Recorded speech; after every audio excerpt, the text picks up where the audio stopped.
Welcome to the 2014 Amgen Tour of California. For Bicycling Magazine, I'm Joe Lindsay, joined as always by Frankie Andreu for Race Radio from the finish of Stage 4 in Cambria. This is a first-time finish town for the Tour of California.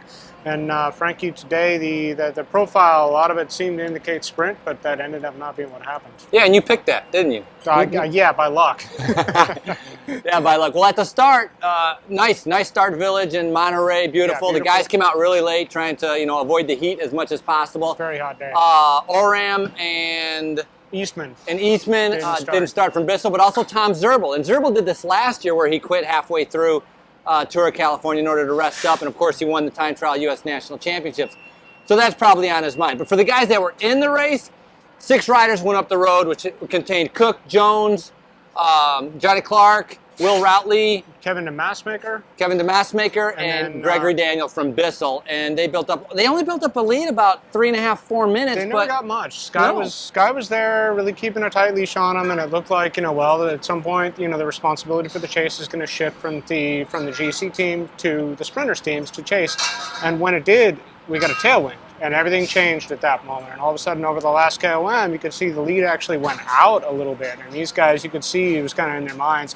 They're rotating through, and they're thinking, hey, we got a shot at this. Yeah, they were more. Yeah, the leaders were rotating through, but in the back, panic kind of set in. And you could see a combination of Giant Shimano, a combination of Quickstep, Cannondale. These guys were flying. A couple of guys back they were going like 70 k an hour trying to bring back this break, and all the credit to the guys in the front. Absolutely. They drilled it. They stayed together. They worked together all the way to the end, and a fantastic sprint by Will Routley, who's only good. I mean, that guy has gotten into the break every single day of the race. Every single road stage of the race, he's been in the break. And Novo Nordisk has managed to get into the break every single day of the race. Yep. And Johnny Clark was in the break yesterday. Yep. It's not easy to get into the break. But Will Routley not only got into the break, he took that stage with a fantastic sprint that he did. So now he has the KOM jersey. He's got a pretty surmountable lead, but he also has the green jersey. Yeah, and a stage win. Like, you can't say enough about how that guy's riding in this race so far. It's really amazing to see what he's been able to do here. Yeah, he said exactly. He was coming here for stage wins, ended up targeting the KOM too, and he said today he didn't think was going to be the day for the stage win, but hey, it worked out for him. Yeah, so now, priority of jerseys, Will Routley is going to be in the green jersey. Cavendish is flicked from the green jersey. Right. And then the Johnny Clark is wearing the KOM jersey. Yeah, crazy. He's second in that jersey swapping all around. Bradley Wiggins kept the yellow jersey. Really smart ride by him. Yeah, it was a great ride by him. But the group came within 1:17 of catching those leaders.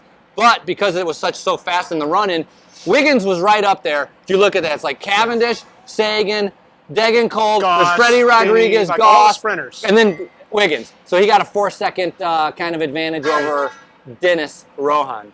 Yes, Dennis Rohan. Rohan Dennis. So yeah, it's these kind of finishes that like, as a GC rider, you got to stay on top of it because these little gaps open up. And I mean, what we've seen here at Tour of California in years past is that the overall was never decided by that much, really. So every little bit adds up, and I don't know, giving back 4 seconds on a guy like Wiggins, it's not very much, but you're going to need everything you can get. So let's not forget, we forgot the last couple of days, Lawson Craddock, a fantastic ride, is in the Young Riders jersey. So moving on to tomorrow, San Marcos Pass. Yeah. It's a bite, It's gonna bite some guys. It's gonna spit out a bunch of guys. I don't know how many sprinters are actually going to make over that climb to be able to be there for the end.